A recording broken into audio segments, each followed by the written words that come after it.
But I was having a lot of fun like driving around and making my lists on my notepad. Right. Yeah.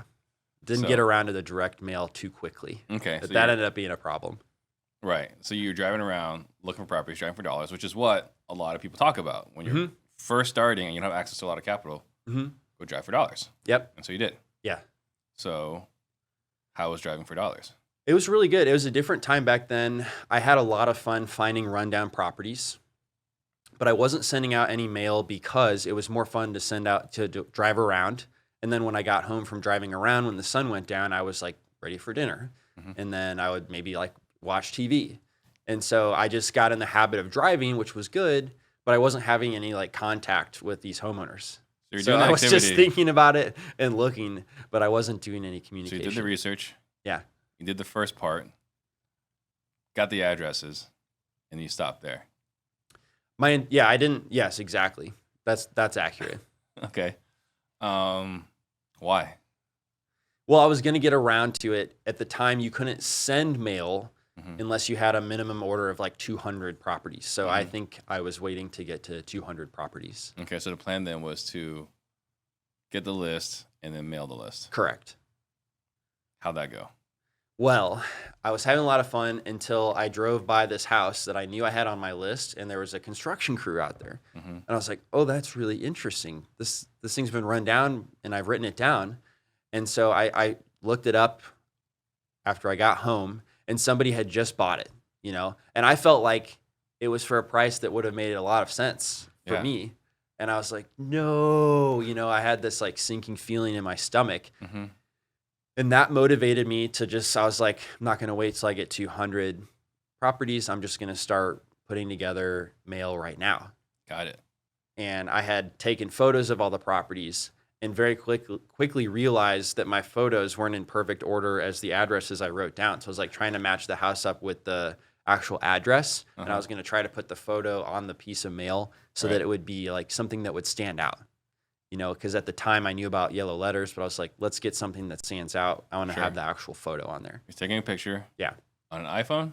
Yeah. Okay, so you're taking a picture on an iPhone. Yep. Got the addresses Mm-hmm. In a notebook. and a notebook. Yep.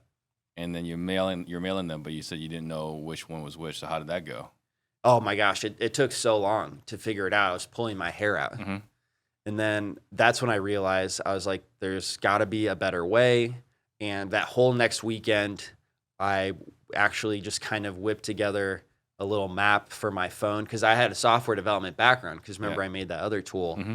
And so it made this like primitive map where I could pin the house and it would like store the photo and attach it to the house that I pinned. So at least it would just like collect data for me. Right. So that's what I did the whole next weekend was just sit down and try to put that together.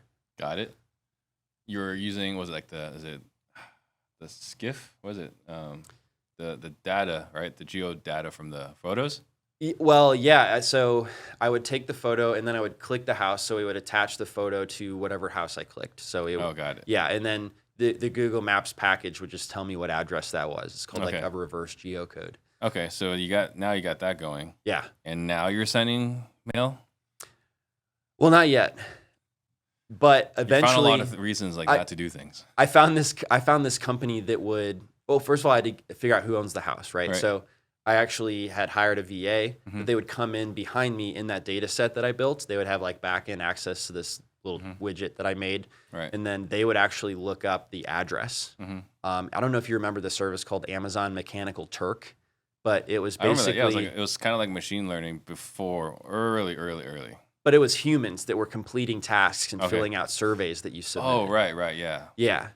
But it just wasn't reliable because some of them would get out there for like a day or 2 days or 3 days before somebody would go look up on the Indianapolis, Marion County property records what it was. But that's what I was using at first. They would look up the address. Once that was in there, then I did find a company that would actually send a piece of mail on my behalf via like an API, computer. That's how computers communicate, call. So yeah, then finally I got the mail sent out. But that was how I pieced together all these little parts. How long did it take from like the first time you went driving for dollars to like you finally sent mail?